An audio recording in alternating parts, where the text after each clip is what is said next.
What were some of the salient points which we discussed in the earlier class? Bhagavad Gita chapter 7. Titled as Knowledge of the Supreme. Knowledge of the Absolute. Knowledge of the Absolute. So what did we discuss in the previous class? We discussed, so there are 4 people who do not surrender to Krishna, 4 people who surrender. And now, this section we will be discussing 4 people who surrender but not to Krishna but to We wait for them to finish their private conversations. Or maybe they have some points to share. Please share with us also. He is asking about the chapter name and what verse they are. Bhagavad Gita is the name of the book. Bhakti Sastri class.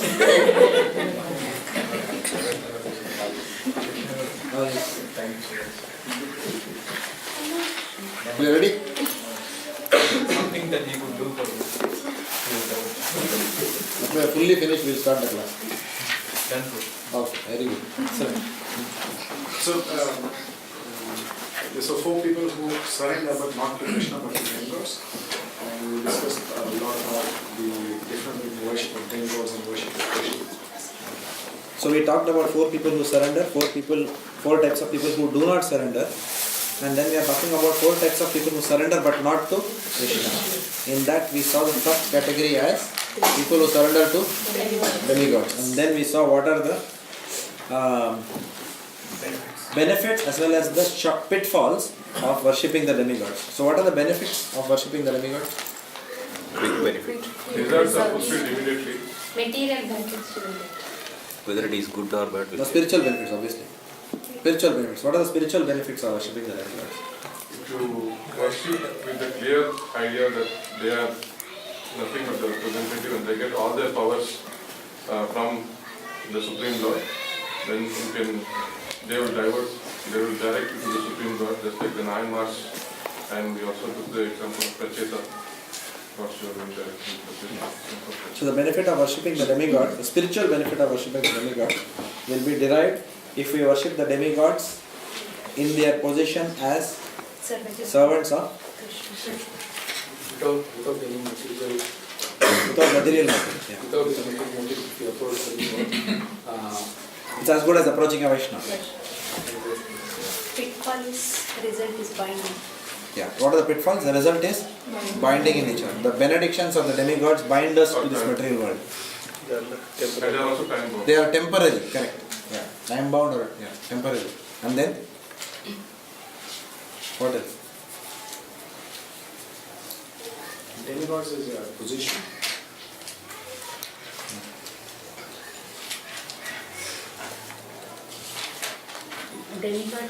Demigods gives us from our own karmic account the benefits that we get is Correct. Whatever the demigods give from our own bank account. Demigods also give. Demigods, They may not be in our interest. Thank you. Thank you. They may not be in our Best interest, long-term interest. those who worship demigods will go to their respective planets. And who worship Supreme Lord will go to Kingdom. correct. Very good. The destination is also dependent. Our destination is dependent on. If we worship the demigod, we will go to the planet of the demigods. Yeah. And if we worship Krishna, then the destination is. We discussed that. What else? Also, demigods only can do what we want. Whereas if you go to the Supreme Lord, it's what's good for you. Okay, good point. Demigods will give us what we want. Krishna will give us what is good for. Whatever demigods give us, it doesn't satisfy us, but when Krishna gives it, he gives it and he satisfies the desire. You also mentioned that demigods never can get the Isha from this world. Everything is belongs to God. Yeah. As human beings we may forget, as earthly beings we may forget the Ishavasya principle, whereas the demigods never forget that principle. So we may forget.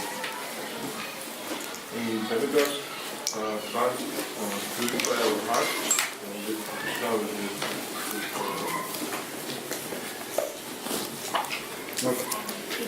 worship Krishna, all the branches and trees will be satisfied. And Yeah, very important point. Yatataro Mulam.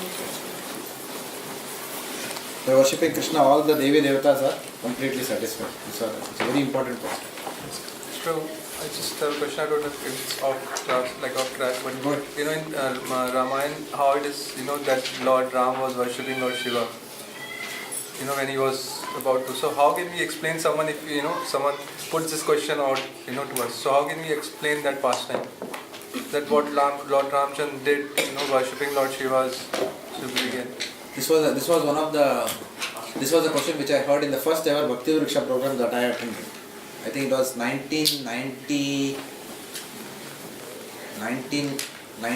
2000. It was in 2000 that I attended my first Bhaktivedanta program in Bangalore. One devotee, Advaita Chandra Prabhu, he is my god brother. He invited to his house. That's how I came to know that there is something called as a home program also, where they, you know, Bhagavad Gita study group. So they were having. So he invited me in Bangalore. I had just joined, you know, our company that time, and then they invited us. And this was a question which someone asked. Okay. So at that time, his wife was in the kitchen. Immediately, when someone asked this question, she came and answered very nicely. And that's why I remember this until today. She said that that is because Lord Krishna, one of his qualities, 6 qualities, is that he is the humblest also. All qualities come from Krishna. So humility, who can be more humble than the Lord himself? Like that. Even in that quality, he is ahead of everyone. So the Lord knew very well that Ravana was empowered by Shiva. So when Ravana was empowered by Lord Shiva, then Lord Ramchandra knew that he was finally going to overrule that empowerment, if you like. And then, so it was more like in that mood, then he went to Lord Shiva to take his permission as well. Look, you have given him permission, but his pastime is now going to go beyond, and now I'm going to do it. So it's like that. It's more in that mood. So it's not like the mundane bosses of the material world who will bypass their subordinate without even informing them, and then go 2 levels down. That happens in corporate life. There is a specific terminology for that. What do you call that? What meeting? No. There is a meeting. Skip level meeting. Skip level meeting is called in management parlance. Skip level meeting means the boss directly talks to your subordinate. That happens in corporate world, but not in Krishna Consciousness. There are no skip level meetings. The only skip level meeting will happen if the guru falls down. Then the Parama Guru may probably address the disciples or not. But again, ISKCON Srila Prabhupada is the Parama Guru in that sense. Okay, so essentially that way. So Lord Krishna is perfect in his dealings with everyone. So it's as a matter of etiquette. He's approaching Lord Shiva and telling him that, look, the next stage of the pastime is now coming. So in preaching terms, the answer should be that because Lord is the humblest, most humblest of all. So he is showing by his example that telling Lord, like worshipping Lord Shiva in a humble mood, saying that, now I'm going to supersede your powers which you have given to Ram. It's not worshipping is not the right word. Okay. Lord Krishna does not worship Lord Shiva. Okay. Lord Krishna is informing Lord Shiva in that sense. Yeah. Externally it may be like showing worship because Lord Ramchandra, please understand, he was Maryada Purushottam. So he was in his Nara-like Leela, human-like Leela. So in that human-like Leela, he may perform a worship, just to show us how to. But then the higher truth is that it is the other way. Lord Shiva is saying that I am always engaged in offering Sattvam Vishuddham Vasudeva Shabditam Yadevate Tatra Puman Apavata. We saw the verse, no? Sattve Cha Tasmin Bhagavan Vasudeva. Then what is it? He Adokshajo Me Namasa Vidhiyate. So this is a verse where Lord Shiva is saying that he is always engaged in offering obeisances to Lord Krishna. Because Krishna consciousness is the sublime consciousness, he says. It's not the other way. Prabhu, where can I find this verse, Prabhu? This is from the Daksha pastor. The conversation which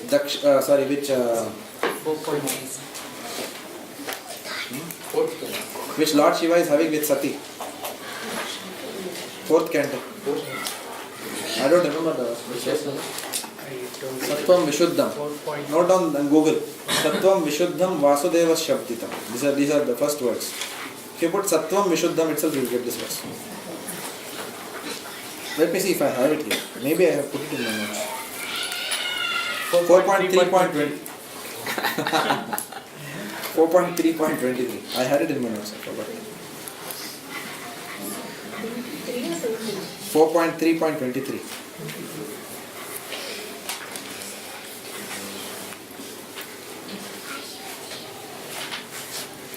Alright?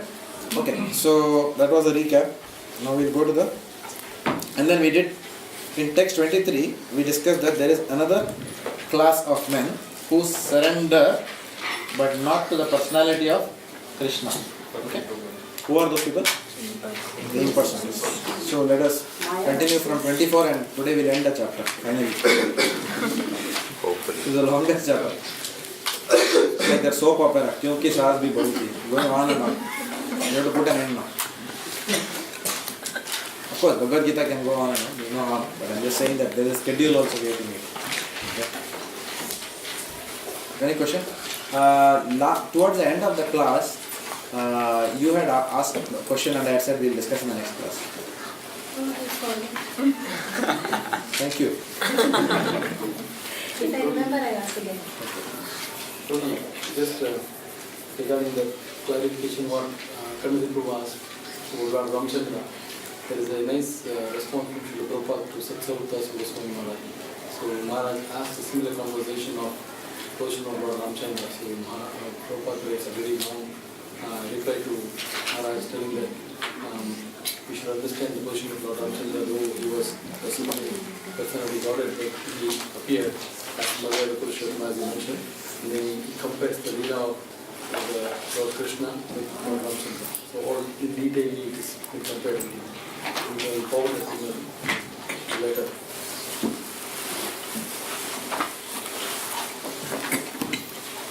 Unintelligent men who do not know me perfectly think that I, the Supreme Personality of Godhead Krishna, was impersonal before and have now assumed this personality. Due to their small knowledge, they do not know my higher nature, which is imperishable and supreme. Let's read. Mother, you want to read? Those who are worshippers of demigods have been described as less intuitive persons, and here the impersonalists are similarly described. Lord Krishna, in his personal form, is here speaking before Arjuna, and still due to ignorance, impersonalists argue that the Supreme Lord ultimately has no form. Yamunacharya, a great devotee of the Lord, in the disciplic succession from Ramanujacharya, has written two very appropriate verses in this connection. He says, "My dear Lord, devotees like Vyasadeva and Narada know you to be the personality of Godhead. By understanding different Vedic literatures, one can come to know your characteristics, your form, and your activities, and one can thus understand that you are the Supreme Personality of Godhead. But those who are in the modes of passion and ignorance, the demons, the non-devotees, cannot understand you. They are unable to understand you. However, experts such non-devotees may be in discussing Vedanta and the Upanishads and other Vedic literatures. It is not possible for them to understand the personality of Godhead. In the Brahma Samhita, it is stated that the personality of Godhead cannot be understood simply by study of the Vedanta literature. Only by the mercy of the Supreme Lord can the personality of the Supreme be known. Therefore, in this verse, it is clearly stated that not only the worshippers of the demigods are less intelligent, but those non-devotees who are engaged in Vedanta and speculation on Vedic literature without any tinge of true Krishna consciousness are also less intelligent. And for them, it is not possible to understand God's personal nature. Persons who are under the impression that the absolute truth is impersonal are described as asuras, which means one who does not know the absolute truth. Oh, it's your book says something else? Okay. Same thing actually. Yeah, go ahead. Sorry.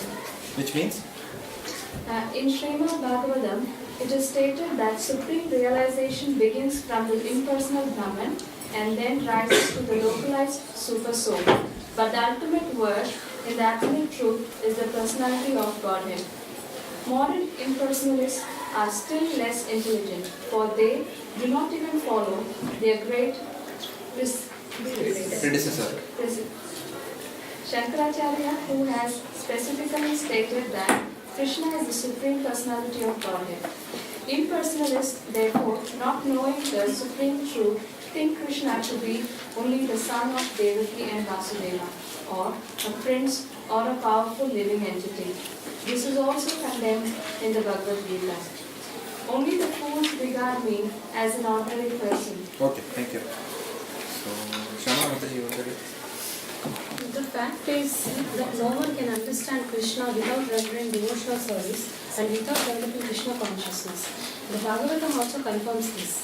My Lord, if one is favored by even slight trace of the mercy of your lotus feet, we can understand the greatness of your personality. But those who speculate to understand the Supreme Personality of Godhead are unable to know you, even though they continue to study the Vedas for many years. One cannot understand the Supreme Personality of Godhead, Krishna, or his form, quality, or name simply by mental speculation or by discussing Vedic literature. One must understand him by devotional service. When one is fully engaged in Krishna consciousness, beginning by chanting the Maha Mantra, Hare Krishna, Krishna Krishna, Hare Hare, Hare Rama, Rama Rama, Hare Hare. Then only can one understand the Supreme Personality of Godhead. Non-devotee impersonalists think that Krishna has a body made of this material nature and that all his activities, his form and everything are Maya. These impersonalists are known as Mayavadis. They do not know the ultimate truth. The 20th verse... Can you read? The 28th verse clearly states, Kamis, No, forget about that. Just read that. those who are blinded by lusty desires surrender unto the different demigods. It is accepted that besides the Supreme Personality of Godhead, there are demigods who have their different planets. And the Lord also has a planet. As stated in the 23rd verse, the worshippers of the demigods go to the different planets of the demigods, and those who are devotees of Lord Krishna go to the Krishna Loka planet. Although this is clearly stated, the foolish impersonalists still maintain that the Lord is formless and that these forms are impositions. From the study of the Gita, does it appear that the demigod and their abodes are impersonal? Clearly, neither the demigods nor Krishna, the Supreme Personality of Godhead, are impersonal. They are all persons. Lord Krishna is the Supreme Personality of Godhead, and he has his own planet, and the demigods have theirs. Okay. Therefore, the monistic contention that ultimate truth is formless and that form is imposed does not hold true. It is clearly stated here that it is not imposed. From the Bhagavad Gita, we can clearly understand that the forms of the demigods and the form of the Supreme Lord are simultaneously existing, and that Lord Krishna is Satchitananda, eternal blissful knowledge. The Vedas also confirm that the Supreme Absolute Truth is Anandamaya Bhayasha, or by nature full of bliss, full of pleasure, and that he is a reservoir of unlimited auspicious qualities. And in the Gita, the Lord says that although he is Aja, unborn, he still appears. These are the facts that we should understand from the Bhagavad Gita. We cannot understand how the Supreme Personality of Godhead can be impersonal. The imposition theory of the impersonalist monist is false as far as the statements of the Gita are concerned. It is clear herein that the Supreme Absolute Truth, Lord Krishna, has both form and personality. What are the points here?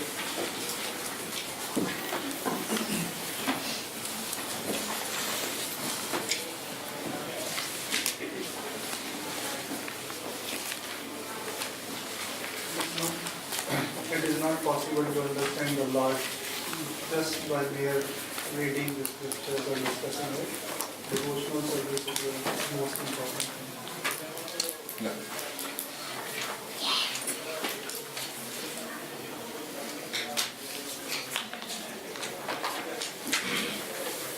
The impersonalist theory is defeated in this verse. Krishna has form. However, impersonalism, there is no form.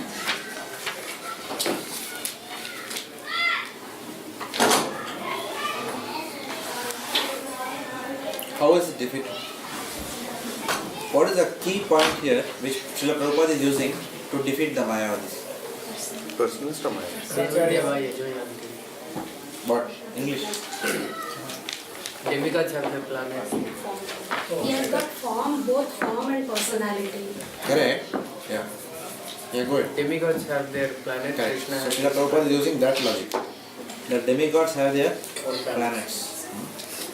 There is no need for a formless entity to have a planet. Correct? Why do you want a planet for a formless entity? So Prabhupada is using that logic. It's clearly said that these demigods reside in that planet, etc. Formlessness does not reside. It is form which resides. Okay. Srila Prabhupada is using that logic. So you have to read that section scrutinizingly. Shankaracharya himself is saying that Krishna is Chaturtha form of Lord and Maya. So Shankaracharya himself is saying that Narayana Paro Avyakta, which means Lord Krishna is beyond this material manifestation. He is not saying he does not have a form. He says Advaitam. Advaitam means what? There is no difference between what the Lord is and what we are in the qualitative sense. That is called as Advaitam. Similarity of qualitativeness. Right? Otherwise, Lord Shankaracharya would not have written Bhaja Govinda. He would not have said that. He would have said Bhaja Brahman, Bhaja Brahman, Bhaja Brahman Muram. He would have sung like that. He would not have said Bhaja Govinda Muram. So Lord Shankaracharya definitely propounded Brahman realization, no doubt about that, because he re-established the Vedas. But towards the end, he also told the logicians and the grammarians that Sampapte Sannihite Kale, Nahi Nahi Rakshati. So these rules of grammar will not save you at the time of death. If you really want to understand the absolute truth, then worship Lord Govinda.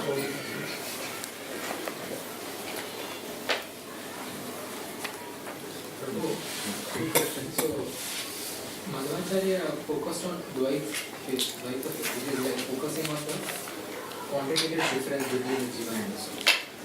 So, in fact, both go hand in hand. Both go hand in hand. Different ways of seeing it. I gave you that example the other day. The glass is either half full or half empty, or the glass is half full with water and half full with air. Everything is saying the same thing. Right? But different way of saying it. So the statement here where it says Lord Krishna is Aja, unborn. So that means demigods are also born out of their karma. They change birth position. Yeah. So Lord Krishna says that the form of Lord Krishna and the forms of the demigods exist simultaneously. Now, how do you understand that?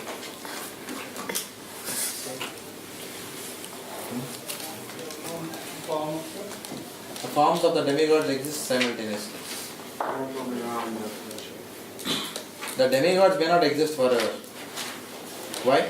But the forms will exist. So the demigod is a pose. That's why we are doing. Yeah. Demigod is a position. So Lord Ganesh will always have Lord Ganesh form. The position will be taken. So that soul will be different at every change. Because there are millions of universes anyway, which are all having these demigods.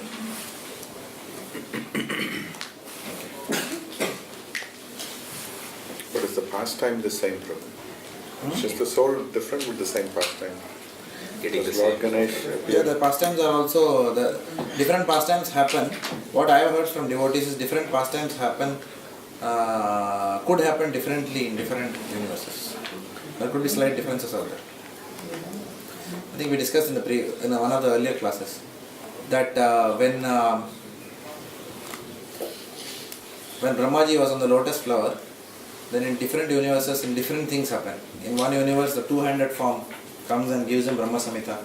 In one universe, the 400 form comes and gives him Brahma Samhita. So like that. Different things can happen. Same pastime can be enacted different. So, one of the key points that Prabhupada is hammering here, other than the aspect where the Lord has a form, is that form can be only understood by devotional service. We cannot understand the Supreme Personality of Godhead, the Absolute Truth, just by dint of jnana. We need bhakti to attain, to understand Lord. The more we have bhakti, the more we will understand the Supreme Personality of Godhead. And the way to attain bhakti is the association with great devotees. Correct. So that way to attain bhakti is association of devotees, serving the devotees, and chanting the Hare Krishna Mahamantra. In Kali Yuga, that is the way. We can also chant Om Namo Narayana. We can also chant Om Namo Bhagavate Vasudevaya. Prabhu, in India we have seen many devotees of Lord Shiva. They worship Lord Shiva with the idea of getting liberation. They don't worship for material benefits. But liberation can be given by only Lord Vishnu. Liberation can be given only by Lord Vishnu, but liberation can be given by Lord Shiva is not a wrong statement. Because Mahat Sevam Dwaram Ahur Vimuktes, no, Tamo Dwaram Yoshitam Suvishitam Hidindam.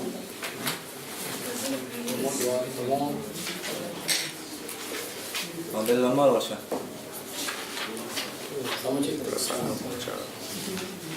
Which is the Satam Prasangam Pasam Atmanaha Kavayo Viduhu Sa Eva Sadhusho Kruto Moksha Dwaram Upavatam. Please understand that attachment, if it is diverted to any Vaishnava, that attachment will lead one to liberation. In that way, who is the highest Vaishnava? Vaishnavana Metta Shambhu. So why attachment to Lord Shiva cannot lead to liberation in that sense? It can. But we have to understand that Lord Krishna is higher than Lord Shiva.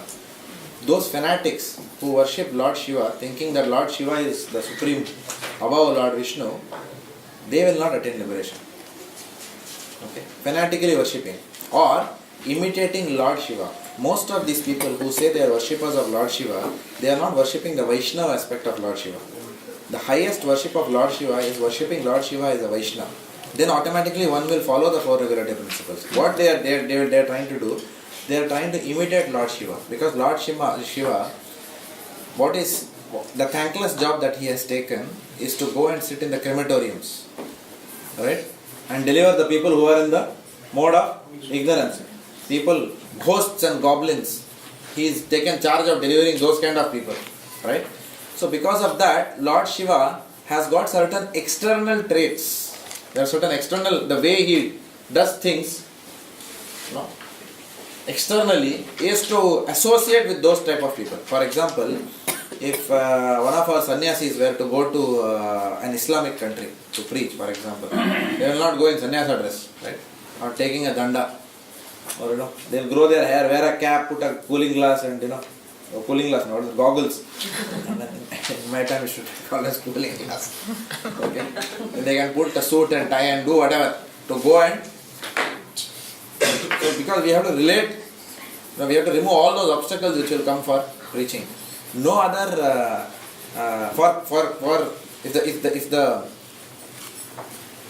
if the motto is to serve the Supreme Personality of Godhead or to serve the mission of our spiritual master, then one can bend the rules here and there. That is what is very important. Like that. So Lord Shiva, he also, in order to serve the Supreme Personality of Godhead, he takes on various roles.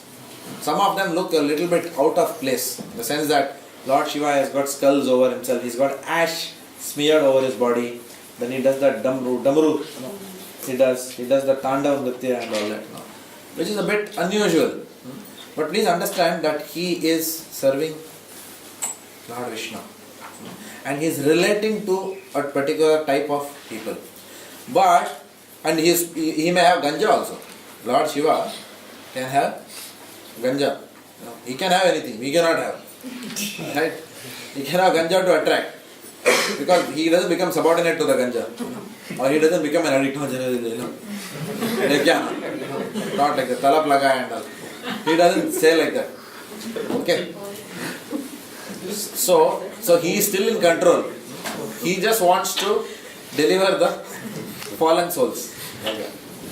Externally he is doing all those things. But people, what they say Jai Jai Shiv Shankar, and then they will drink, bhang after that, and they will start swaying here and there.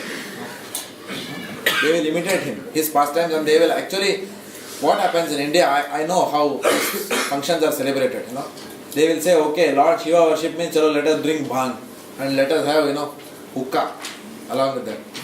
Or they will smoke bidi. Like that, something they will do. The whole idea is nobody is worshipper of Lord Shiva. Everyone wants to enjoy his senses, and because they have guilt consciousness, then they will say, oh, Lord Shiva ne bhi kiya tha. Okay. Lord Shiva, then when you tell them, Lord Shiva is known as Neelakanta. He drank poison, will you drink? They will say, nee. They want to implement specific things for their own convenience. So actually if you see, there are very few true worshippers of Lord Shiva. Most of them are just externally they are trying to imitate, that's all, and enjoy the senses, that's all, nothing else.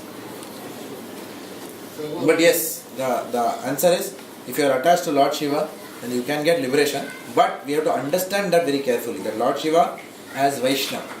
Pray to him for Vishnu Bhakti. Who else? No, Lord Shiva can easily avoid that, because the Vaishnava's blessings is very powerful. We are all going to, we all have chance of going back to Godhead only because of Srila Prabhupada's blessings, isn't it?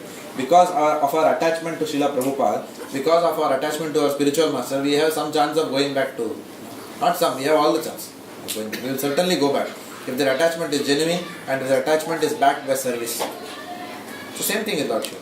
Right mood of worship. Huh? Right mood of worship. Yeah, mood of worship. Yeah.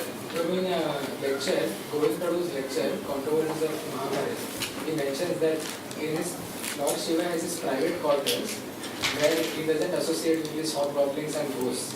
He, Parvati, Ganesh and Kartik, they actually worship Radha and Krishna and they discuss pastimes of Krishna. That is what they do. Yeah. It was a very amazing point. Yeah.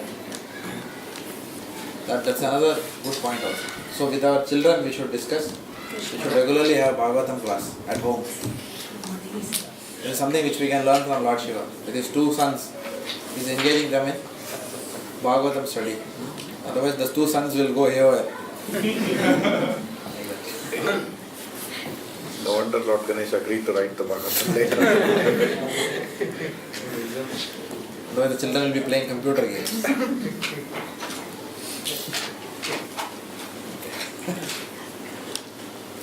So, Lord Krishna, so you had a question? Or that was your point? Okay. So, Lord Krishna can be only understood by devotional service.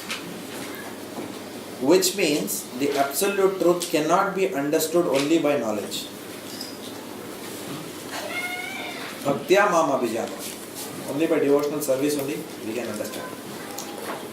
Once I was hearing one lecture, it was not from ISKCON, but another Sampradaya. This Acharya was telling about Ramana Maharishi.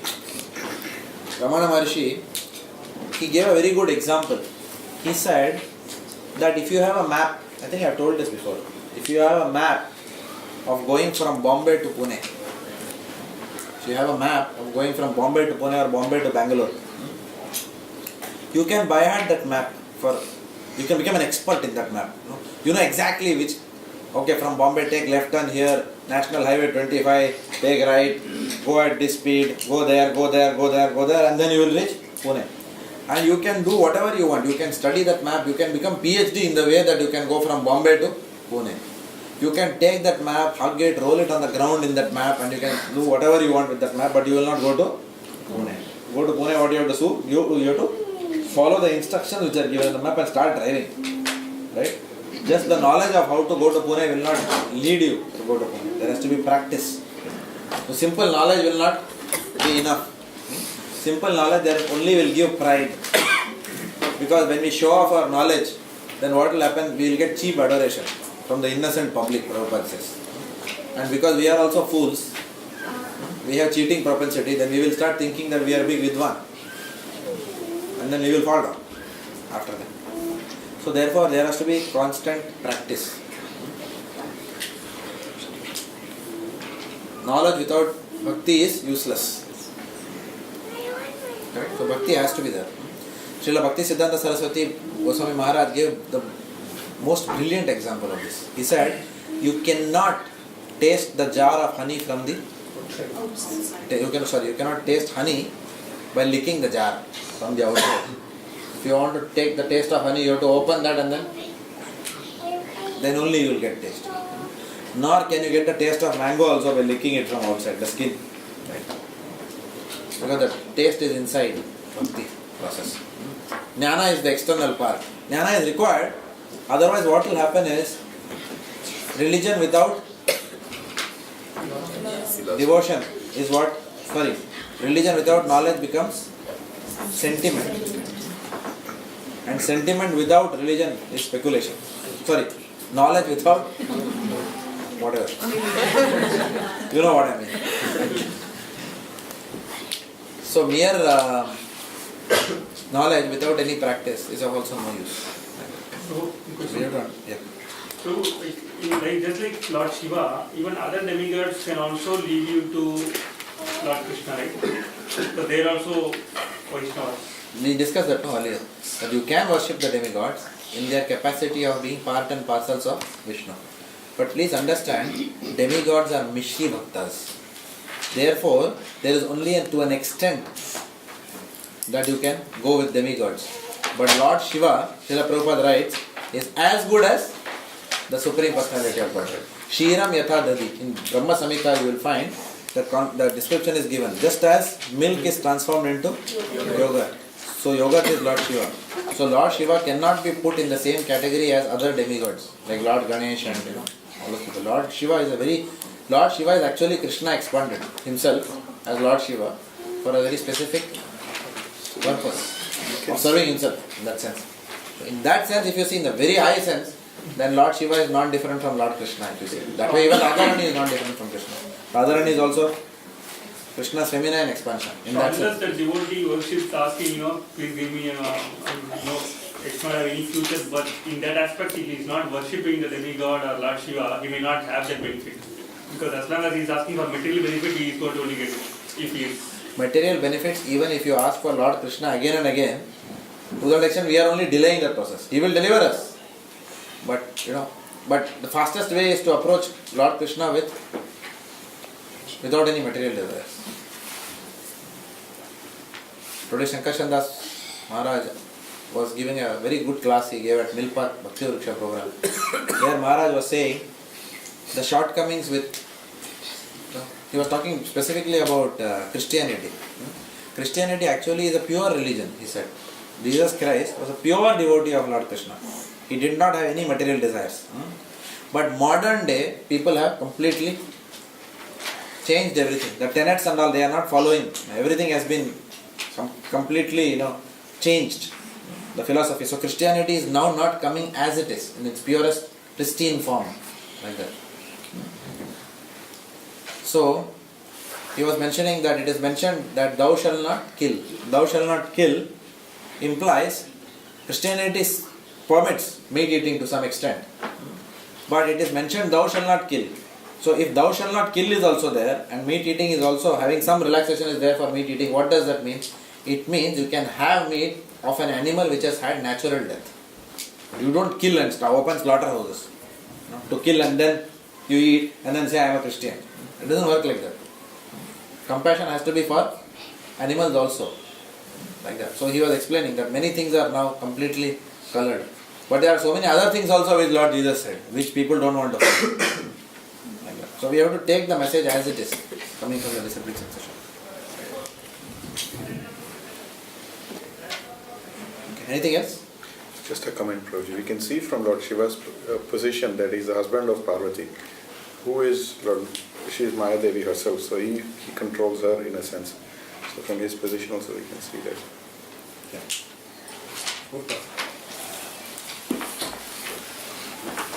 I am never manifest to the foolish and unintelligent. For them, I am covered by my internal potency.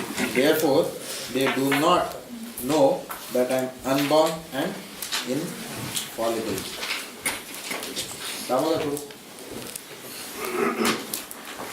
It may be argued that since Krishna was present on this earth and was visible to everyone, then why isn't he manifest to everyone now?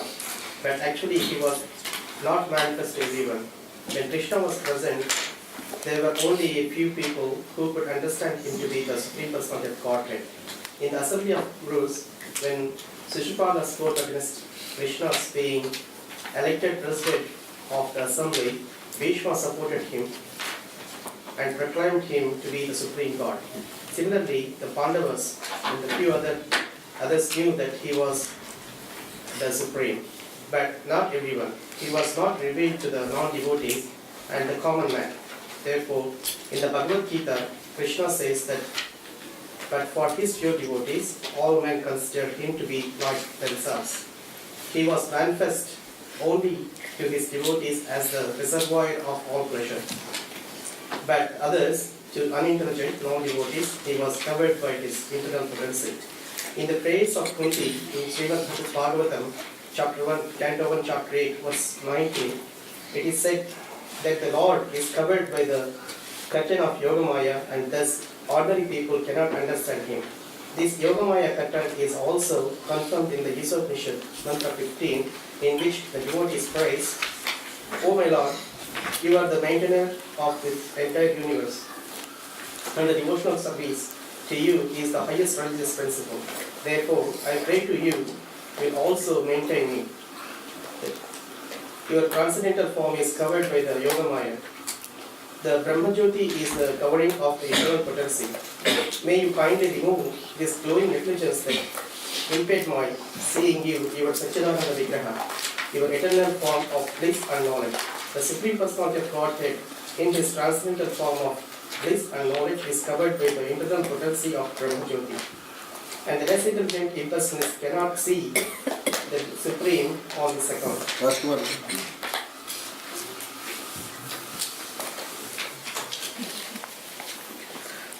Also in the Srimad Bhagavatam, there is this prayer by Brahma, O Supreme Personality of Godhead, O Super Soul, O Master of all mastery, who can calculate your potency and pastimes in this world. You are always expanding your internal potency, and therefore no one can understand you. Learned scientists and learned scholars can examine the atomic constitution of the material world or even the planets, but still they are not able to calculate your energy and potency. Although you are present before them, the Supreme Personality of Godhead, Lord Krishna, is not only unborn but also avaya, inexhaustible. His internal form is bliss and knowledge, and his energies are all inexhaustible.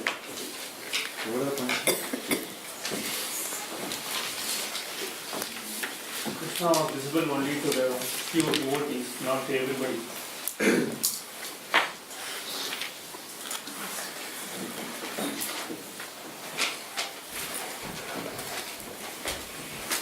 The impersonalist cannot see beyond the Brahmajyoti or the effulgence that comes from the Supreme Personality's body. So the devotee prays that you may please remove that bright light so I can see beyond. Krishna, as a person, he chooses whom to reveal. So he has a personality. One point here is visibility and manifestation. I was listening in a lecture, it was saying that a lot of people argue that show me the Lord is there. And the lecturer was saying, seeing is not important because even Duryodhana and Shishupal were able to see the Lord, but they were not able to actually see the Lord. So that's very important that how do we see the Lord. And it was saying that the Shabd is very important in order to see the Lord. We should be seeing by the ear rather than trying to see from the eyes. To see the Lord, our eye should be anointed with love. Then only we can actually see Him. So from a devotee's perspective, we should actually be doing some certain activities which the Lord will want to see us rather than we wanting to see the Lord.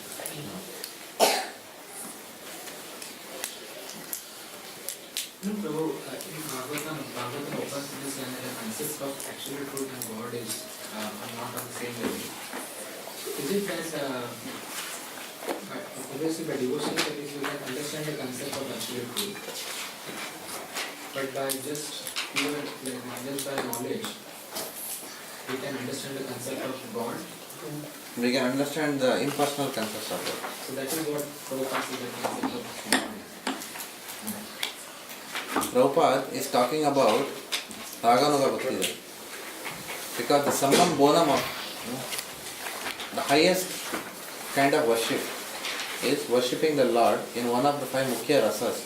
So Srila Prabhupada is making that statement to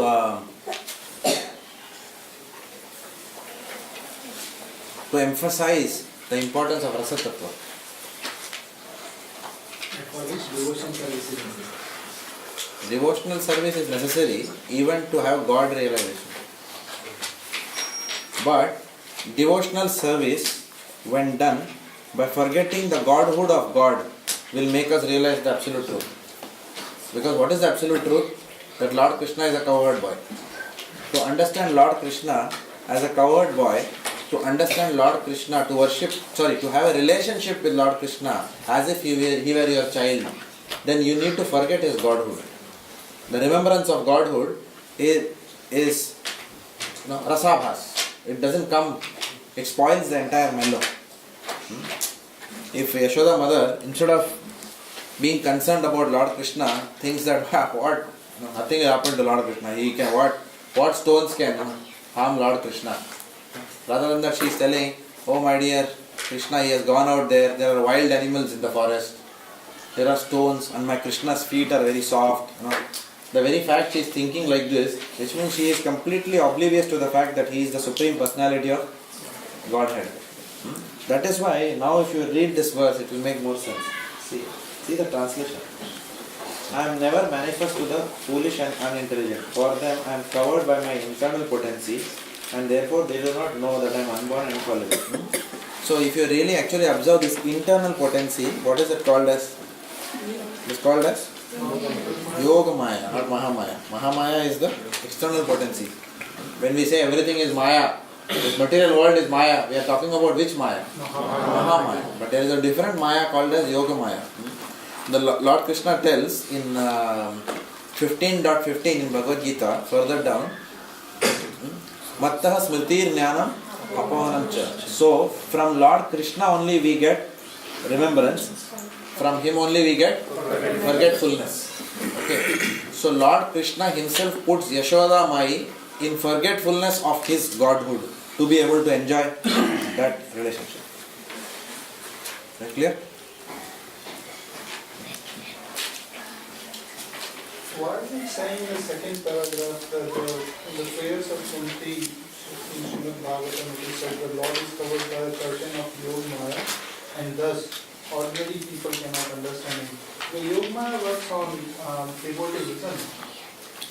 Okay. So,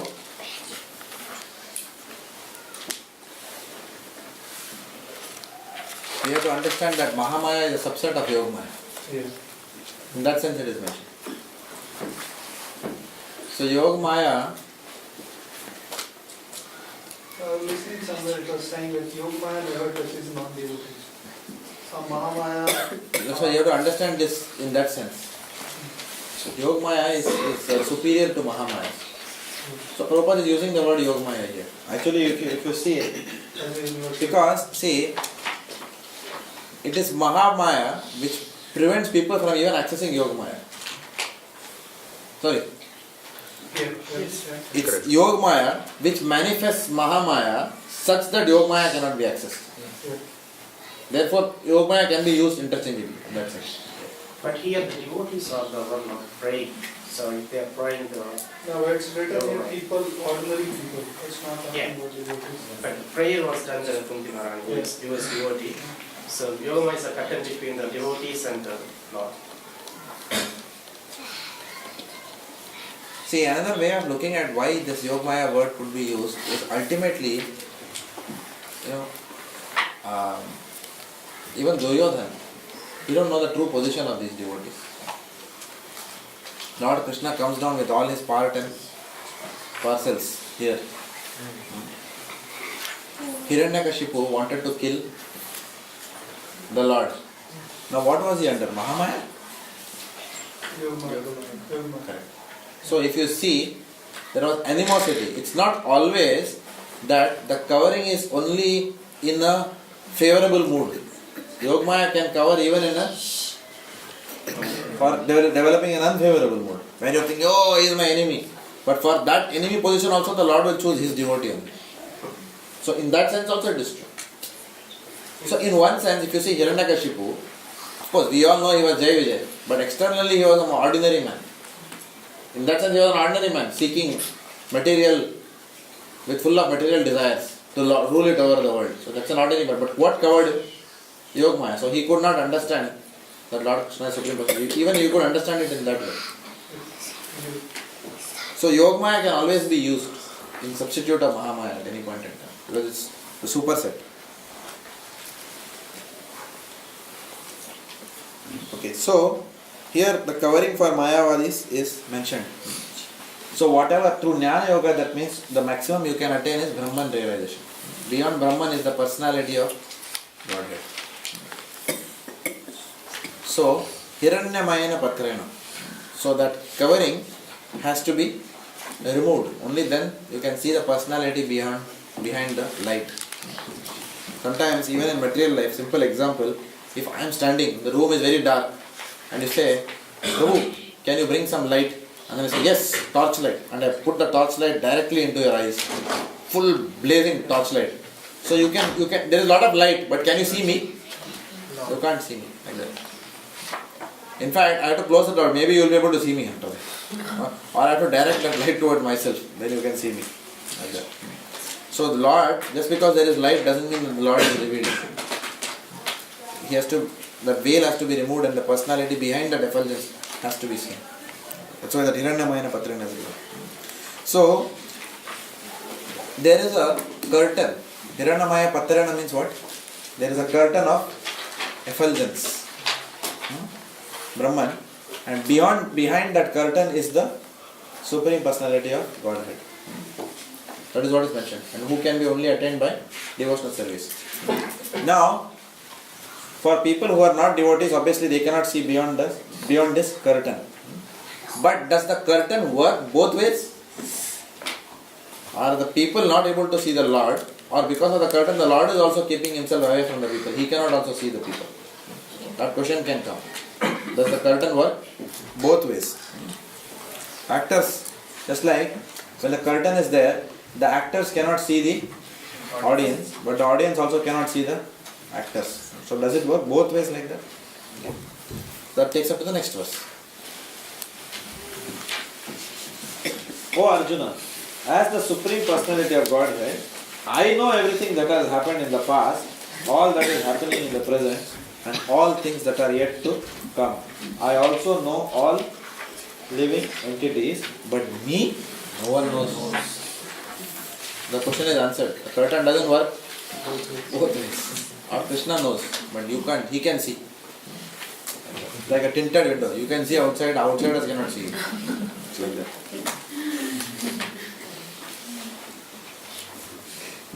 So, okay, we'll quickly read. Mahesh Prabhu. Here the question of personality and impersonality is clearly stated. If Krishna, the form of Supreme Personality of Godhead, as Maya, material, as the impersonalist considers him to be, then like the living entity, he would change his body and forget everything about his past life. Anyone with a material body cannot remember his past life, nor can he foretell his future life, nor can he predict the outcome of his present life. Therefore, he cannot know what is happening in past, present and future. Unless one is liberated from material contamination, he cannot know past, present and future. Unlike the ordinary human being, Lord Krishna clearly says that he completely knows what happened in the past, what is happening in the present and what will happen in the future. In the 4th chapter, we have seen that Lord Krishna remembers instructing Priyaswan, sun god, millions of years ago. Krishna knows every living entity because he is situated in every living being's heart as a super soul. But despite his presence in every living entity as super soul and his presence as the Supreme Personality of Godhead, the less intelligent, even if able to realize the impersonal Brahman, cannot realize Sri Krishna as a Supreme Person. Certainly, the transcendental body of Sri Krishna is not perishable.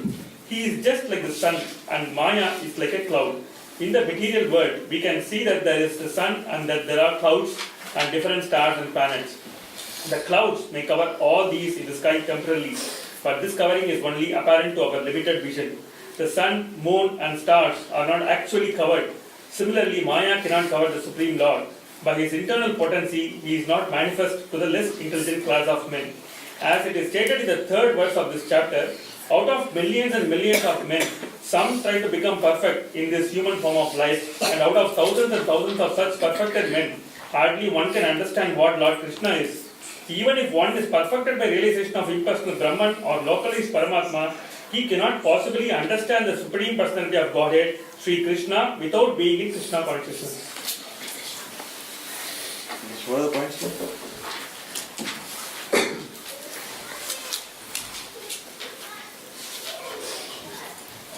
The Lord is cognizant. He's all cognizant. The Lord is all cognizant. So He's present in all living entities. Thus He knows everything that has happened, past, present and future. He does not need to be informed. He is instantly aware. Any personality which is in contact with material energy will not remember its past and will neither know what is in future. Very important point for us to understand. In fact, sometimes in the Bhakti Workshop programs also, we get asked this question, especially in the initial stages of the program. What is this? We should be able to remember our past. Not good. People say, now if I were, in the last lifetime, if I were a pig, if I remember that, how will I feel? Isn't it? What to speak of me remembering, if others remember that he was that pig. Nobody will get married, isn't it? Maybe it will help us. Or if we remember, maybe it will help us take devotion seriously. Because we keep forgetting, we take it for granted. Okay, that's one view. But let's take another case. If I understand that I was the father of my mother, then how does that sound? Or I was the husband of my grandmother, then how does that sound? If we remember that, what is going to happen in relationships here? Chaos. Complete chaos will happen. Thankfully that is all covered. Because sometimes, because of attachment, if you are attached to the family, you are born in the same family. And if you know who you were, then problem. And you can imagine how much of litigation will happen. You will say to your grandson, you are the serpent, and you can remember, you will tell that, or you are the dog in the house now because of attachment. And then you are frustrated because your grandchildren now are the owners of the house and they are telling you like that from the house. But you are the one who built the whole empire. And now your grandchildren are enjoying their money. Now they are beating you with a stick and throwing you out of the house. How does that? So thankfully, all this stuff. If you actually see, people will go crazy. If we have knowledge of past lifetimes, then we cannot function normally in this world. So it's the biggest blessing.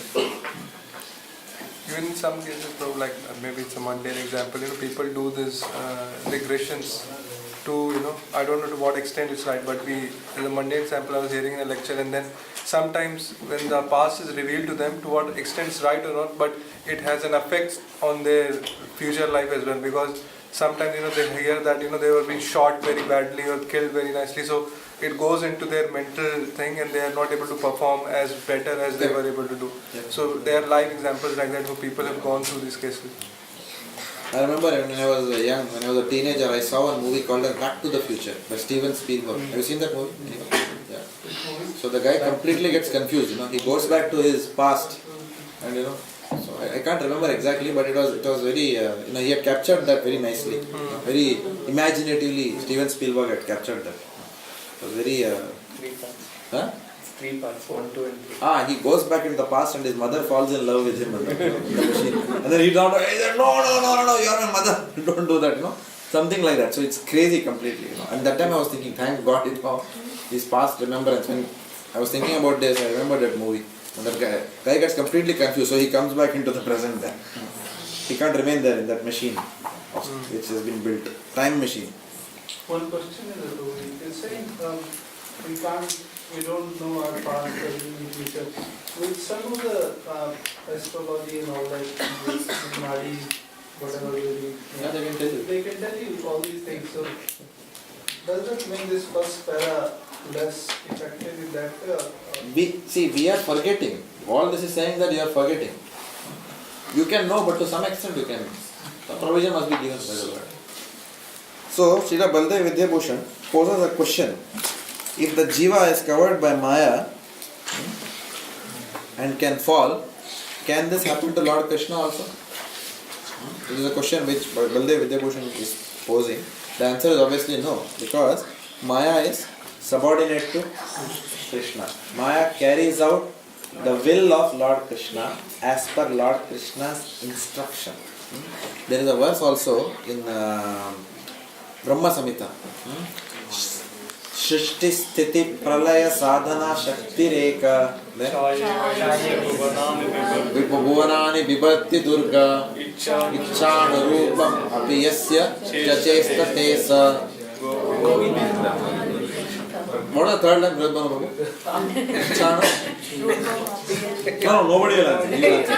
Because when others were answering, he was moving his mouth. This is what many people did today morning also during the initiation.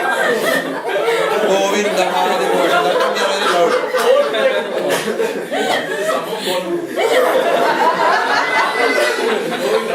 So what you are saying is you have to focus on the essence. That's what you are saying. All those are technical details, not very relevant.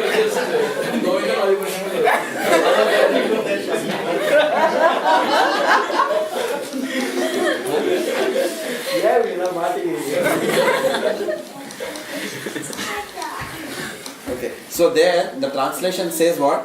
That Lord Durga conducts herself according to the Goddess Durga conducts herself according to the will of Lord Krishna. So in that verse, that is the whole meaning of that verse. So therefore, Goddess Durga is what? She is Mahamaya.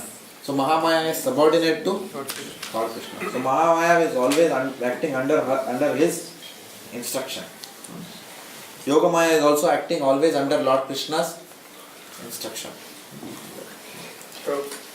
Yeah, one second, let me just finish this, then you ask the question. So Vishwanath Chakravarti Thakur also says that Maya has no power to bewilder her own shelter. Who is the shelter of Maya? Krishna. She has no power to bewilder her own shelter. Like that. Mahamaya or Yogamaya, as appropriate in each case, covers everyone's awareness of Lord Krishna. As appropriate in each case. For pure devotees, Yogamaya acts and covers them based on the rasa which they want to have with the Lord. For non-devotees, it covers them and makes them atheistic. Like that. For it makes the material world too appealing to the non-devotees, so that they can be caught in the cycle of birth, disease, old age and death. So, most of mankind is under the influence of Mahamaya here, in the material world. So, Lord Krishna is saying, one who knows me is truly rare. Okay. Now in the next 4 verses, Lord Krishna describes how and when the living entities become covered by Maya. Okay. In the next 4 verses, what is described?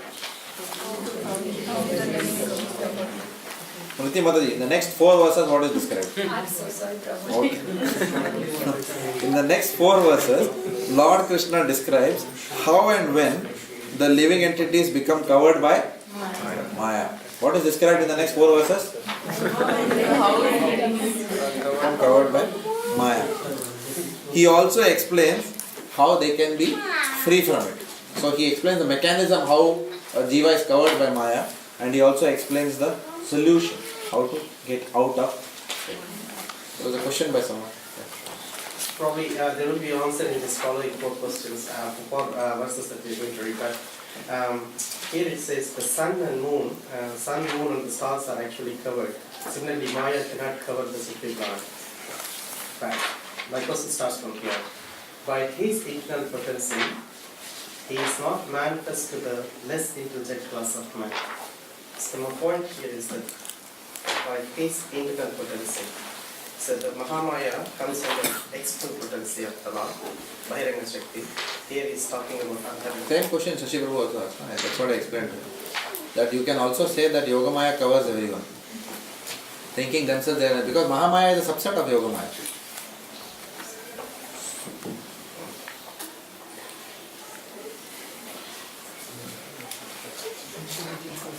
So there was no need to cover because there is already external potency working extensively. But that is coming from Yogamaya. It's an aspect of Yogamaya. Mahamaya is an aspect, Whereas is an external aspect of Yogamaya. Huh? Yogamaya can definitely work with the devotees as well as the Lord. Yes. So, whereas the Mahamaya works, yeah. Mahamaya is Yogamaya is Mahamaya. For the material world, it is Mahamaya. For the material world, it is Mahamaya. Yes. So that's why Durga, common man is mentioned. goddess Durga is covering the common man with 3 Gunamayi, with the 3 modes of material nature.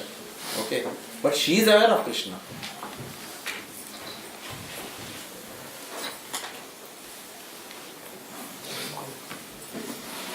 That's quite true, but She is aware of Krishna. yeah, but here So in the capacity of Yogamaya, the Yogamaya is higher to Mahamaya. So in that sense, you can also say, you can say, I don't know how to explain. I'll try to explain it in a mundane way. The chief financial officer is in charge of all finances. He takes his ultimate word in finance. Or the CEO is the ultimate word. Both are okay statements because the CEO is above, so he is the ultimate word at the end of the day. It's like that because the CFO reports to the CEO. It's like that.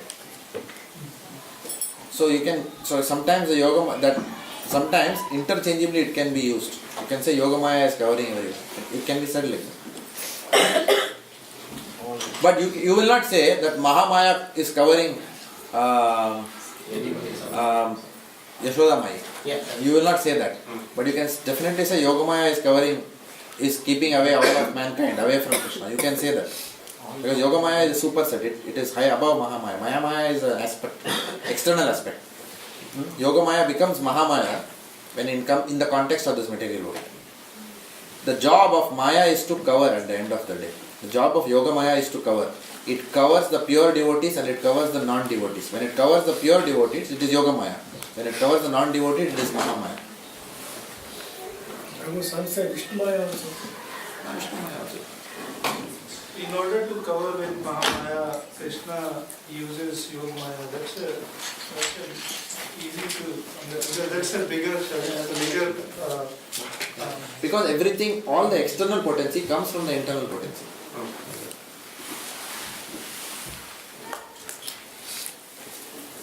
So text 27.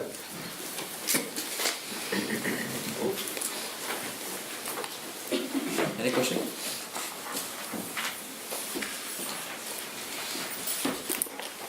O scion of Bharata, O conqueror of the foe, all living entities are born into delusion, bewildered by dualities arisen from desire and hate. Okay. So, this is a key memory verse. Ichha Dvesha Samuddhyana Dvandva Mohena Bharata Sarva Bhutani Sammoha Sarge Yanti Bharata. This is one of the very many times it's quoted. O Scion of Bharata, O conqueror of the foe, all living entities are born into delusion, bewildered by dualities arisen from desire and hate. So, here it reveals the rarity of a jnani. This purport of Srila Prabhupada reveals how rare a jnani is, a knowledgeable person is.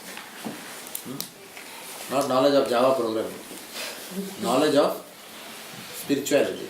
Okay, how rare a jnani is in this world. Because, as described earlier in 16 to 19 verses, jnanis are beyond the duality of distress and happiness, male and female. A person who has got true spiritual knowledge is beyond Sita Ushna. Such a person is not affected by the dualities of this material. True jnani. For example, a person who has truly understood that we are the spirit soul, we are not the body, is not too worried about whether India will win the Champions Trophy against England in the finals. Correct? Sometimes whatever it may be, we want to know whether India won the championship. You won't be worried at all. Who? If he knows that he is not body, he won't be worried at all. Correct. But I saw. I still wanted to know. I know I am not the body of the soul, but I still wanted to know whether India won the Champions Trophy. I was a little bit concerned. I don't say cricket, but next day in the newspaper I felt a little bit of happiness. Hands up if you feel such happiness. Who won the match? Who won the match? India won. You are a jnani. No, I got enthusiasm now. By asking Now your they are touring the West Indies, you can watch that. Okay. So despite everything, the last ball, India versus South Africa, difficult, no? South Africans also spirit soul. Okay. Look at us out, so what? If you are that, then you are jnani. If you are worried about the result, then you are not jnani.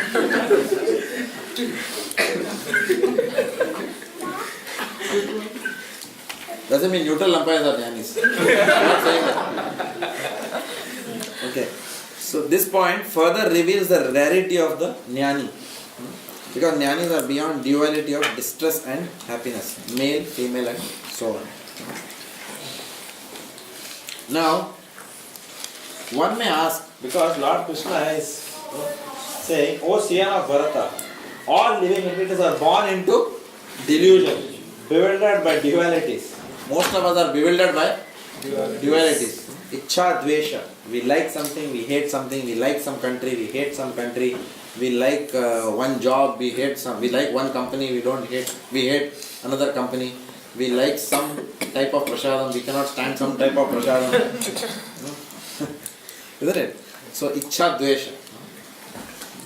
So, one may ask after hearing this verse, whether anyone is in fact capable of overcoming illusion and becoming a devotee.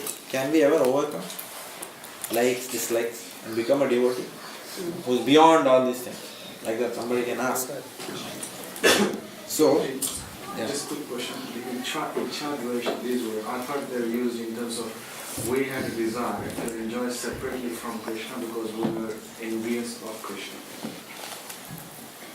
So, but you're saying that it's a like and dislike for different things. I thought because of the Ichha, desire to enjoy separately from Krishna, and we were envious, that's why we were. that was the original Ichha. Yeah. But there are a lot of Ichhas which come after that main Ichha. And it's specified that all living entities are one. So this is after they are one. after they have taken the human form, this duality is what is affected. Yeah. So the desire to enjoy immediately makes us bahirmukhi. I've heard many times that actually the soul, in one sense, does not leave the spiritual world. I've heard that it is just that we have turned away our face for a fraction of a moment, and so many lifetimes are happening, and then the soul becomes antarmukhi after that. Like that. So the connection is never lost with the spiritual world. Because it's all illusory. It's not false, but it is illusory. Material world is illusory. It's not Brahma Satyam Jagan Mithya. That's not true. This material world is true, but illusory. Just like an illusion is true, but it's an illusion. But the illusion is true. Like that. We are all seeking happiness in some way or the other way. But even in devotional life also we are seeking happiness only. We are not seeking distress. Does it apply to this context? I mean, dualities, that we are only seeking for happiness. Does it apply here also? Some people seek distress also. Not everyone is seeking happiness in this world. Some people seek distress. In our Bhakti Vaibhav that is going on. In the 7th canto, it is one of Prahlad Maharaja's instruction in the 6th chapter of the 7th canto. We have done 5th till the last exam. But in the 6th chapter I was reading, it is mentioned one of Prahlad Maharaja's instructions to the classmates was that people are so attached to this money. Money means honey. It is meant. Prabhupada writes in the purport. So for this honey, they are willing to risk their lives also. Everyone is willing to risk their life for money and prestige. Like that. But that money also goes away and the prestige also goes away after some time. Nobody knows you after that. Like that. So much. So people buy distress. Or people in the mode of ignorance. They'll put this pin through their eyebrows like this. So that is not a very pleasurable activity to pierce something through here. But then so people want that distress. Or they'll abuse their body with different substances. And they like that pain. Pain is coming, people are loving it, that pain. So people like this. So not everyone is looking for people like distress also.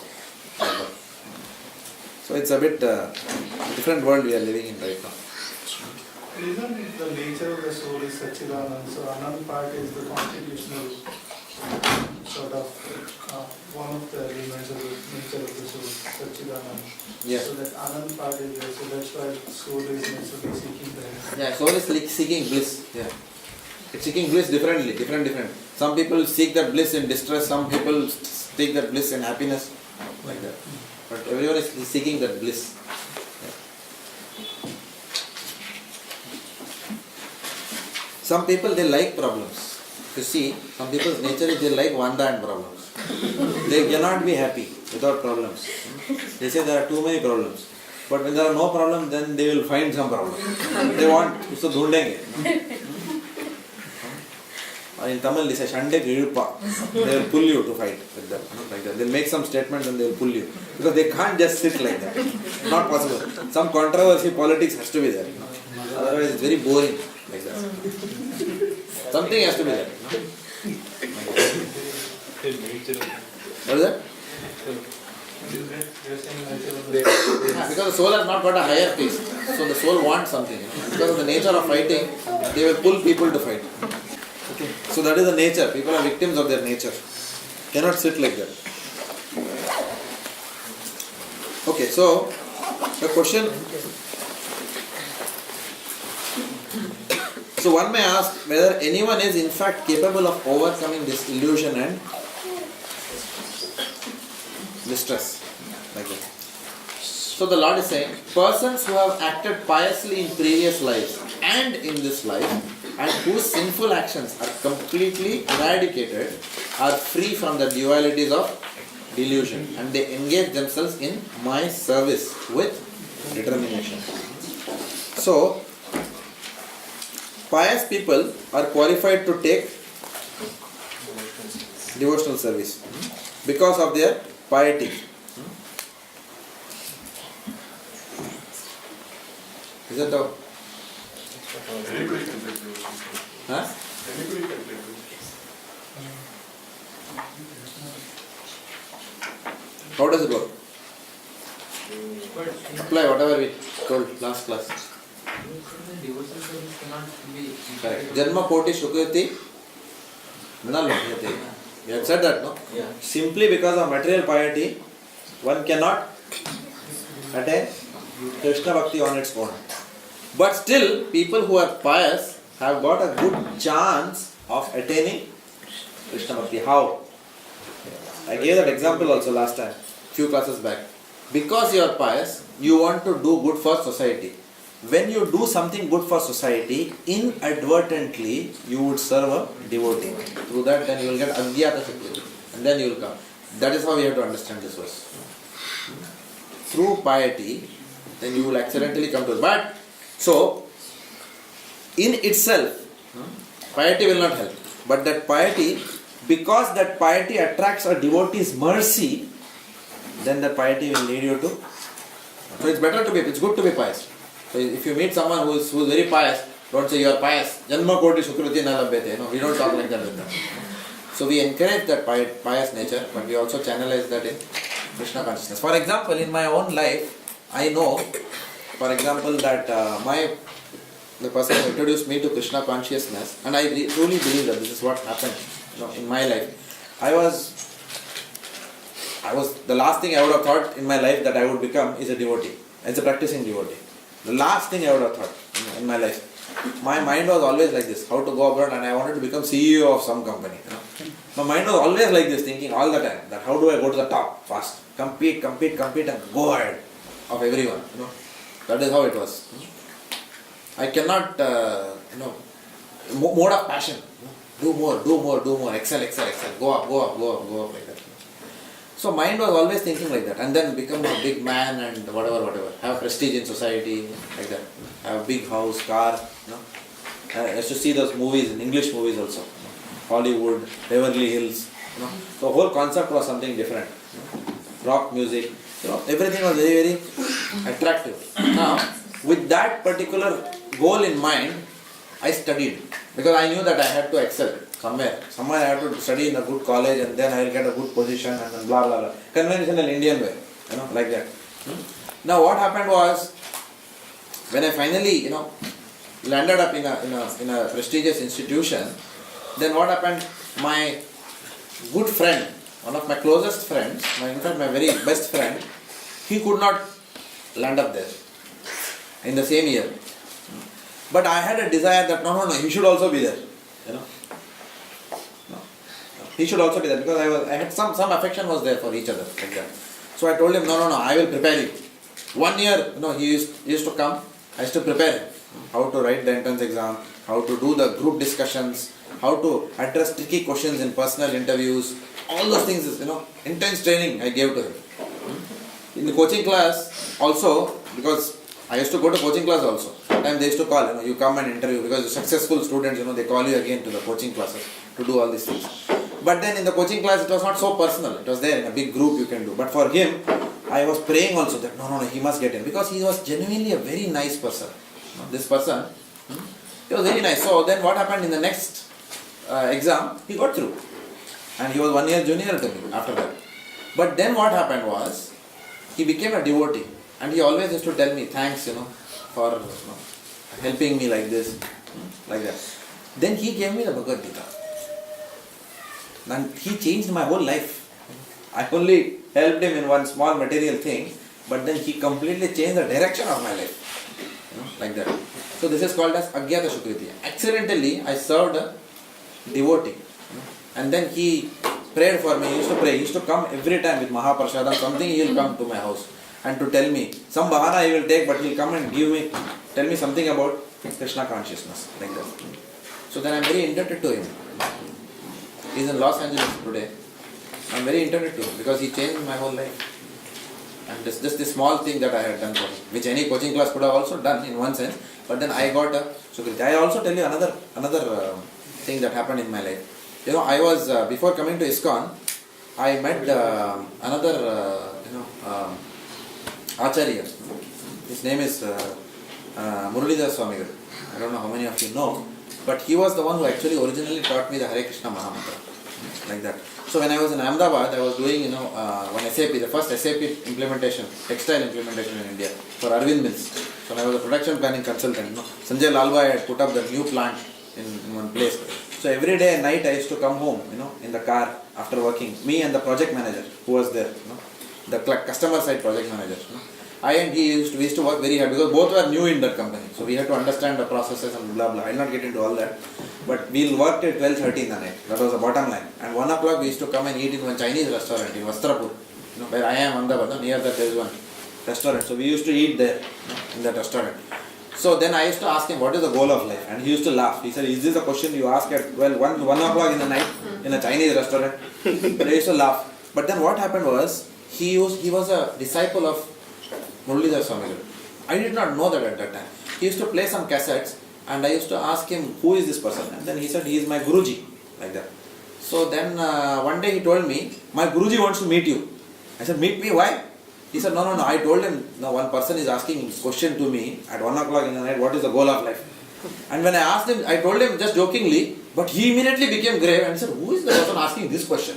Most people don't ask this question. What is the goal of life? I want to meet him. So I used to ask him this question very often and then, then he arranged a meeting. Now when I met him for the first time, this Acharya, when I met him, he was standing on the road. I didn't even know who he was. So when he said, I actually went to shake hands with him. You don't do that to a Vaishnava. No? And he didn't even tell me that he was the person. I thought, big guru must be there, some 50,000 people must be there. He must be sitting on some pedestal over there. But he was actually waiting for me on the road. Like that. And then I met, and then when I saw that, he was just person. I said, okay, guru, like that. Okay, I met him. I said, yeah. He asked me in Tamil, Nida Jagannathana, he asked me. So I said, yes, I am. I said, okay, you come with me. I will take you to Akshardham today, like that he told me. You come with me in my car only. You ask me whatever questions you have, like that he told me. And then few yards I went, and then there was a big building, and then he went inside, and I found loads and loads of buses where devotees are standing like this, waiting to talk to him. And here I am.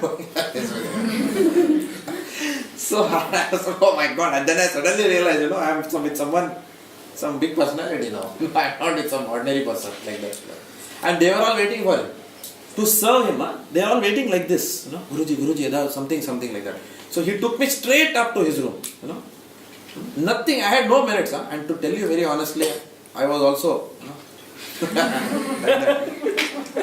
So I had no merits, nothing. I went straight into his room. Then he told me that, can you take this letter, there is a cover there, put this letter and put it in the post box outside and bring, he said. So I put it in the cover and I pasted it and I said, why is he asking me to do this job?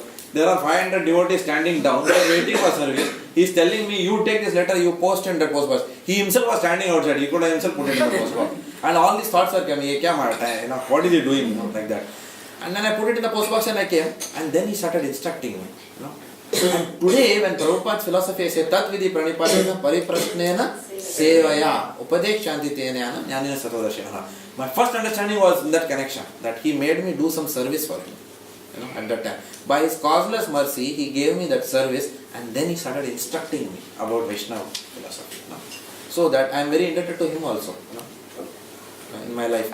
So that way, we may have some piety. So because of some piety, I wanted to help my friend. I had that affection for my best friend. He should also succeed. That was the only desire. But then I got back this Agyata Shukriti, like that. Because of some piety, some questions, then I went and met a Vaishnava. And then when this Vaishnava gave me a service, then I got inclination towards Krishna Consciousness. So it's very powerful. This service to a devotee, whether even if it is accidental, is very powerful. It can change the direction of our life. So pious persons are qualified to take bhakti, not exactly because of their piety, but because their piety attracts a pure devotee's mercy. So it is the mercy of a Lord's devotee and nothing else that destroys sins and establishes faith in bhakti. So whatever faith we have, Shraddha we have in bhakti, it is because of the mercy of a pure devotee of the Lord. Otherwise this faith will not come by academic study of so many degrees you can go on doing Bhakti Sastri, Bhakti Vaibhav, Bhakti Sarvabhauma, etc. But it comes because of the mercy of Srila Prabhupada Because it was Srila Prabhupada's instruction that we do these courses, therefore the mercy of Srila Prabhupada is flowing. Therefore, by doing these courses, we are becoming spiritual. If we keep Srila Prabhupada out and you just, you can study for millions of lifetime, nothing will come without that mercy. The blessings of Acharya is important. Yeah. Prabhuji, when we are doing this, when we are creating our own Jnana Shubhati, so we are serving someone, at that point in time when we are serving, that person may not be a devotee. And if he becomes a devotee in the future, then our Jnana Shubhati will start, is it? It will start, yeah. If we have served and then because of that service the person is in a situation where he became a devotee, then that connection is there somehow. You have served. See, because what happens, that person, he holds gratitude for you because you helped that person, and in that gratitude that person prays for you. That person desires that you become a devotee. That's what happened in my case also. He desired that I became a devotee. Why he desired? Because he wanted to reciprocate me in such a way. And when I did for him, I expected nothing in return. I only had one desire, he should also enter my college. Actually, he was a gold medalist in engineering, and I was like one of the Lukas in the college. Okay. Also ran Boltan Aisa. Actually, I thought that if I can get in, he should also get in. Because he was gold medalist, and I was nowhere, like that. But then, these exams are very specific. It's got nothing to do with, I don't want to get into those details. But I'm saying that my only thing was that I had a desire he should get in. That's all. Because I knew that he was from a poor family. His father was a crane operator. And he was a very down-to-earth person. Even today he is like that. Whoever goes to Los Angeles, I will give you his contact. You will go and meet him.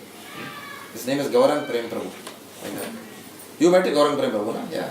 That's Gaurang Prem Prabhu I am talking about.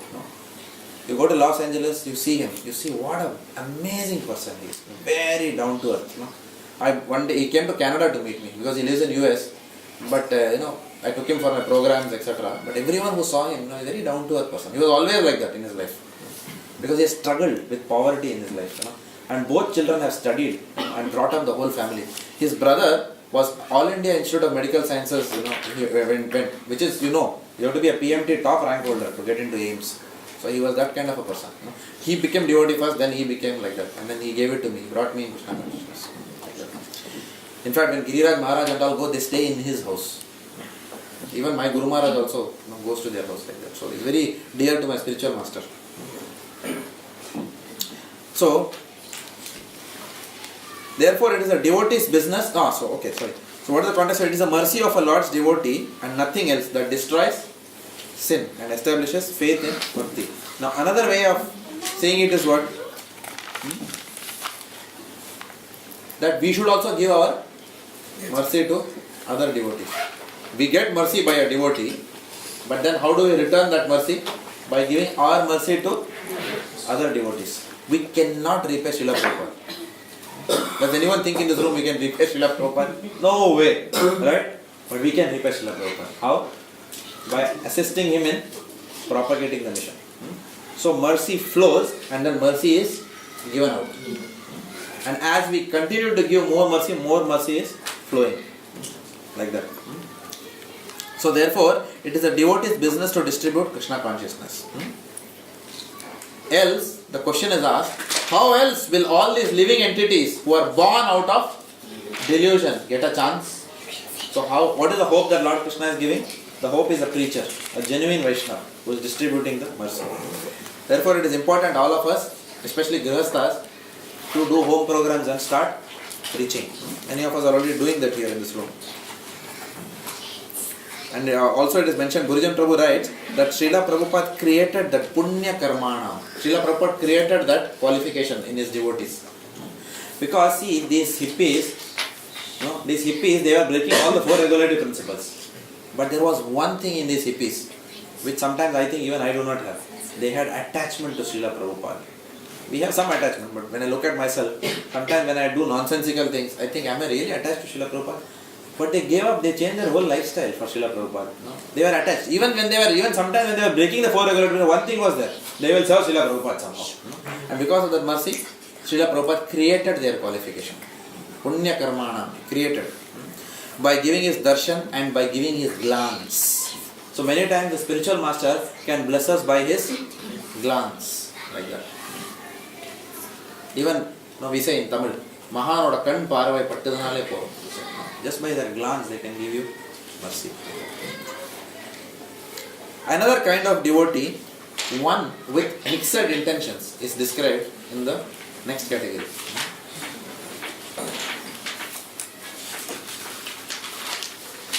Intelligent persons who are endeavoring for liberation from old age and death take refuge in me in devotional service. They are actually Brahman because they entirely know everything about transcendental activities. Okay? So we are talking about people who are piously acted in previous lives, etc. And then intelligent persons who are endeavoring for liberation from old age and death take refuge in me. So there are people who are pious also who are eventually getting into bhakti in the previous life, but there are intelligent people also who are endeavoring for liberation. Like when I helped my friend, I was not endeavoring for liberation. I was just acting on a friendly, pious platform, right? But there are people who are acting on the platform of, so they are going to seek out devotees. I was not seeking out a devotee. I did some activity and the devotee gave me mercy. But I was not actually seeking out. I was not going to temple. Is there anywhere they will tell me about the solution to birth, disease, old age? No, I was not in that quest. Most of us were not. Do you agree? We got caught by somebody somewhere. Like that. Forcefully pulled. Like that. Few were seeking, but not at least I was not seeking. I was seeking other things in my life. Which better I don't tell here. So a Sakama devotee is described. You can go through the purport. I'm sure most of you have read and come, but just for those people who have not read, you can go through the purport. Sakama devotee is described in this purport. Such a devotee, it said, is Brahman and knows everything about Adhyatma, the self, and Karma, which is all explained in chapter 8. So most of verse 29, if you read, it's explained in chapter 8 in great detail.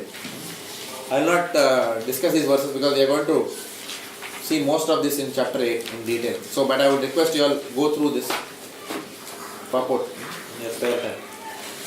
Those in full consciousness of me, who know me, the Supreme Lord, to be the governing principle of the material manifestation of the demigods and of all methods of sacrifice, can understand and know me, the Supreme Personality of Godhead, even at the time of death. So, now this is just setting the context for the next chapter. There are three concepts which we will be discussing in future. One is called as Adi Bhuta, Adi Deva and Adi Yajna. These three concepts are discussed here. You can again go through the purport, but we will discuss it in the next class. Arjuna will ask the meanings of all this at the beginning of chapter 8. These three terminologies are introduced in the purport. So what is Lord Krishna saying? He is saying that he is the governing principle of the material manifestation and of the demigods. So by naming himself as the governing principle behind the material world, demigods, sacrifices, etc., Lord Krishna is directing the knowledge, the desires and service of many classes of individuals towards his lotus feet. Does it make sense to you? He is directing everyone to his lotus feet, regardless of how you approach him. You may approach him from a knowledge platform, from a sacrifice platform, like that. So he is directing everyone towards his lotus feet. And this is of special significance because Arjuna, Lord is trying to tell Arjuna that such a person can know me at the time of death. Who is that person who can know me at death? Who knows me as the governing principle of the material manifestation of the demigods and of all methods of sacrifice. Such a person can know me at the time of death. Because we should not forget that this conversation is happening in the battlefield of Kurukshetra, not in an air-conditioned room. Okay. So Lord Krishna is trying to tell Arjuna that you may see so many things happening around you, but please understand that I am the governing principle of whatever that you are manifesting. So by remembering all this, you will come to me at the time of that I will liberate you. So that is the theme which is coming across. I am not talking more about this because this will be elaborated in the next chapter 8. But please go through the purport in your leisure time. The Prabhupada ki